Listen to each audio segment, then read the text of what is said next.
दिग्विजय सिंह ने बीजेपी और बजरंग दल के कार्यकर्ताओं को आईएसआई एजेंट बताया, उनकी सूची जारी की। बाबा रामदेव के खिलाफ शरबत मामले में एफआईआर दर्ज कराने के लिए थाने पहुंचे, लेकिन दूसरों को फंसाने चले दिग्विजय सिंह की अब खुद पुरानी फाइल खुल गई है। 28 साल बाद कांग्रेस नेता सरला मिश्रा की मौत का केस फिर से खुलने जा रहा है। इस मामले में सरला मिश्रा के भाई ने दिग्विजय सिंह पर गंभीर आरोप लगाए हैं। अब भोपाल कोर्ट के आदेश के बाद सरला मिश्रा की मौत का केस फिर से खोला जा रहा है। जांच होगी और जांच की आंच दिग्विजय सिंह तक पहुंचेगी, क्योंकि सरला के भाई ने सीधे आरोप दिग्विजय सिंह पर लगाए हैं। भाई ने कोर्ट से गुहार लगाई थी, जिसके बाद भोपाल कोर्ट की जज पलक राय ने मामले की फिर से पुलिस जांच के आदेश दे दिए हैं। दरअसल पुलिस की जांच में सरला मिश्रा की मौत को सुसाइड बताया गया था, लेकिन अब कोर्ट ने माना है कि पुलिस जांच सही से नहीं हुई है। पुलिस को फिर से जांच कर रिपोर्ट पेश करनी पड़ेगी। एक खात्मा प्रकरण पेश हुआ था 97 में, सरला मिश्रा कांड हुआ था जिसमें उनको आत्महत्या करना बताया गया था, जिसकी विवेचना से न्यायालय संतुष्ट न होकर पुनः उसको जांच कराने के आदेश दिए हैं। आपको बता दें कि भोपाल के टीटी नगर थाना पुलिस ने इस मामले की जांच की थी। 14 फरवरी 1997 में सरला मिश्रा की मौत हुई थी। सरला मिश्रा के भाई ने पूर्व मुख्यमंत्री दिग्विजय सिंह पर तब गंभीर आरोप लगाए थे। उनका कहना है कि सियासी अदावत के चलते उनकी बहन की हत्या की गई थी, ये सुसाइड नहीं है। अब केस रीओपन हुआ है तो अनुराग मिश्रा ने उम्मीद जताई है कि उन्हें न्याय मिलेगा। साथ ही उन्होंने ये भी बताया कि उनकी बहन की हत्या में दिग्विजय सिंह का हाथ कैसे है। मेरी बड़ी बहन स्वर्गीय सरला मिश्रा, जो कि 14 फरवरी 1997 में पुलिस के अनुसार संदिग्ध स्थिति में जली पाई गई थी और बाद में उन्होंने उसको 309 में दर्ज किया था मामले को, जबकि वो मामला विशुद्ध रूप से हत्या का था। हम तत्कालीन समय से ही डिमांड करते आए हैं और तत्कालीन समय भी हमने जो अभियोजन अधिकारी थे उस समय के टीआई एसपी, उन सबको हमने कहा था कि हम लोग के बयान लीजिए, ये हत्या का मामला है। उन लोगों ने बयान नहीं लिया था।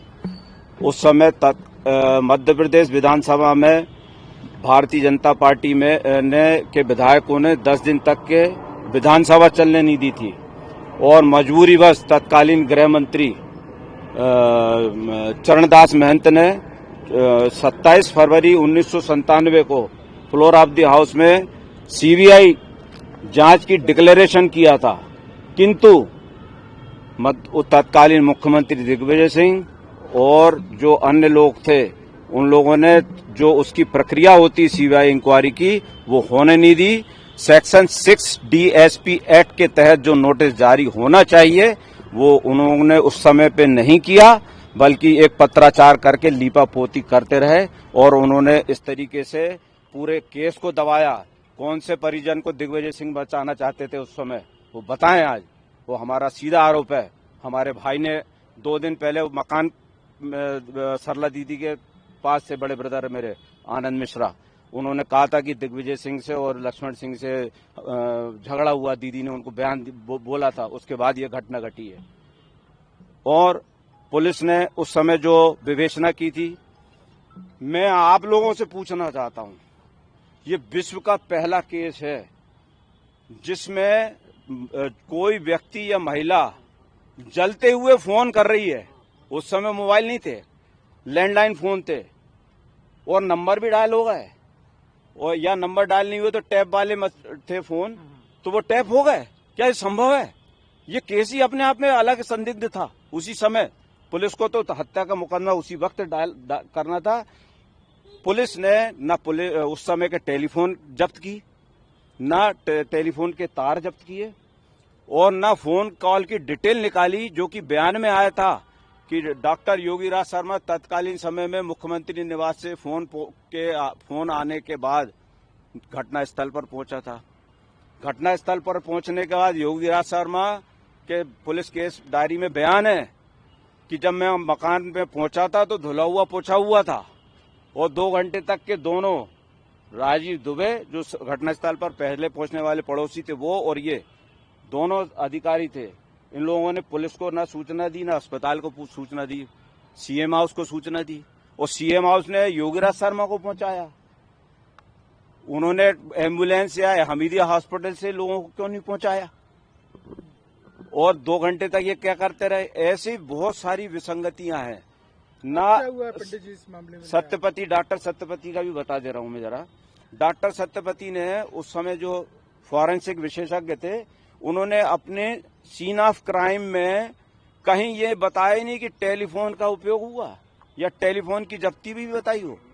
हर्ष शर्मा, जो डॉक्टर शर्मा, हर्ष शर्मा थे, उन्होंने कहा था कि एक पेज पे एक कागज का टुकड़ा मिला है जो कि लिखावट मिलाने योग्य है।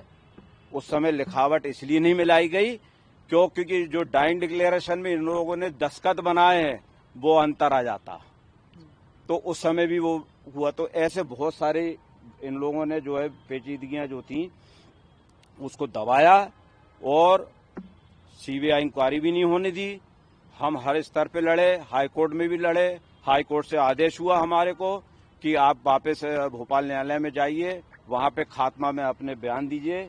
और हमने यहाँ पे खात्मा में आज हमने मतलब विगत 1.5 महीने से हमारी यहाँ जिरह चल रही थी। हमारे वकील साहब अरुण चौबे जी हमारे साथ हैं और आज न्यायालय ने हमने जो प्लीडिंग में जो हमने जो आपको कुछ बातें बताई और भी बहुत सारी बातें उसमें हैं, उन सबको माना है कि पुलिस ने विवेचना में चूक की है और इसकी पुनः जांच होनी चाहिए। ये आज जो है 28 साल बाद इस बात का हमें जो न्याय मिला है, हम तो ये मान के चल रहे हैं कि आगे क्या होगा हमें नहीं मालूम, क्योंकि 28 साल में किसी भी पुलिस अधिकारी को इस खात्मे में कुछ दिखा नहीं।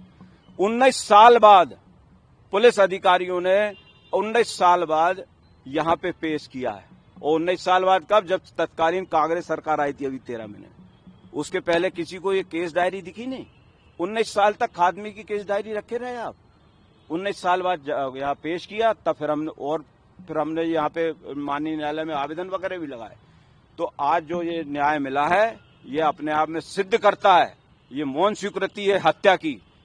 अब इसके आगे क्या होगा, और मेरे को अभी भी पूर्ण विश्वास है कि पुलिस अधिकारियां जो हैं अब वर्तमान के, वो निश्चित तौर पे पूर्णतः विवेचना करेंगे। और मेरी मांग है, मैं बल्कि लिखित में आवेदन 1-2 दिन में देने वाला हूं कि इस केस की जांच जो विवेचना है और जो जांच है वो पुलिस अधीक्षक की तीन पुलिस अधीक्षकों की पैनल बनाई जाए, उससे कराया जाए। क्योंकि 28 साल हो गए हमें लड़ते लड़ते, लंबा समय हो गया है। अभी बहुत सारी पेचीदगियां है। कम से कम 3 पुलिस अधीक्षक महोदय की अगर पैनल बनेगी, या मुख्यमंत्री चाहे या गृह मंत्री चाहे या डीजीपी चाहे या आयुक्त महोदय चाहे, जिसकी भी पैनल बना दें, मगर पुलिस अधीक्षकों के संरक्षण में 3-4 लोगों की पैनल बननी चाहिए। और तब ये एक आदमी की मॉनिटरिंग में जांच नहीं हो। ये हमें आवेदन करने जा रहा है। मेरा अनुराग मिश्रा है, मैं सरला मिश्रा का छोटा भाई हूँ। मेरे पिता स्वतंत्रता संग्राम सेनानी रहे, ग्रैंडफादर भी स्वतंत्रता संग्राम सेनानी रहे। खैर, दिग्विजय सिंह की मुश्किलें बढ़नी तय हैं। जांच होगी तो सच सामने आएगा। देखना होगा कि पुलिस इतने साल बाद अब इस मामले में कैसे जांच कर सच तक पहुंचती है। Bureau report, VK news. VK news, राष्ट्र के नाम।